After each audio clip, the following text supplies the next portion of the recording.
अमेरिकी supreme court ने Donald Trump के टैरिफ प्लान को मिट्टी में मिला दिया। सुप्रीम कोर्ट ने ट्रंप के टैरिफ लगाने को गैर कानून करारते हुए अधिकारों का उल्लंघन बताया है।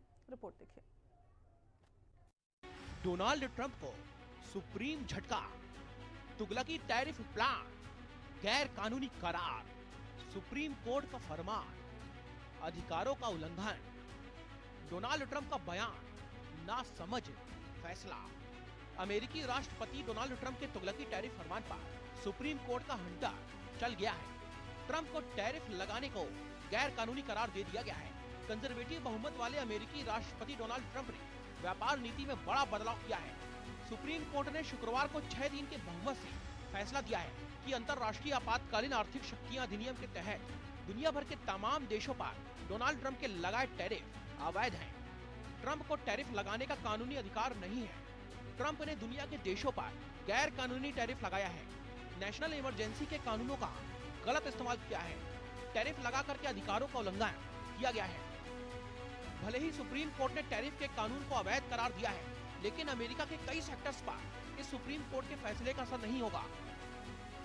एससी के फैसले के बाद सभी टैरिफ खत्म नहीं हुए हैं। स्टील, एल्यूमिनियम, ऑटो और अन्य सेक्टर में शुल्क अभी लागू है। कुछ सेक्टर्स में अलग कानून के तहत लगाया गया था टैक्स। अन्य कानूनी विकल्प का सहारा ले सकते हैं डोनाल्ड ट्रंप। ग्लोबल लेवल पर 10% टैक्स भी प्लान शामिल है। हमने टैरिफ से अरबों डॉलर इकट्ठा किए हैं, उस पैसे का क्या होगा? एक लाइन लिख देते, पैसा रखें या फिर वापस करें। एक खराब फैसला समझदार लोगों ने नहीं लिखा है। ये मुद्दा 2 साल तक मुकदमेबाजी में फंसा रहा।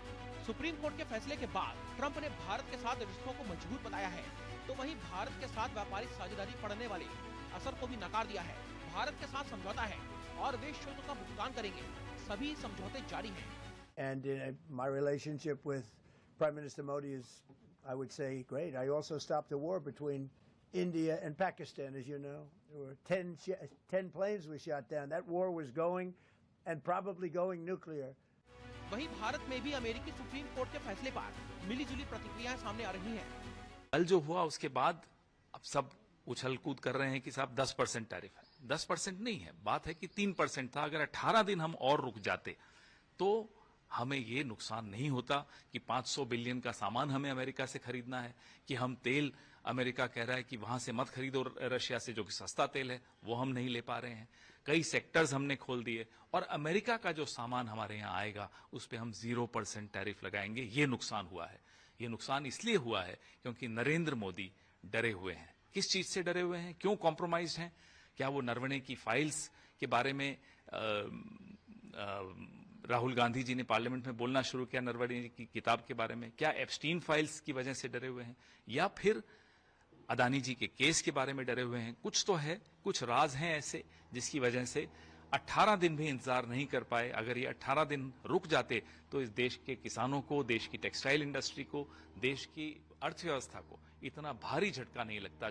The United States Supreme Court has once again demonstrated unequivocally that constitutional courts must speak truth to power.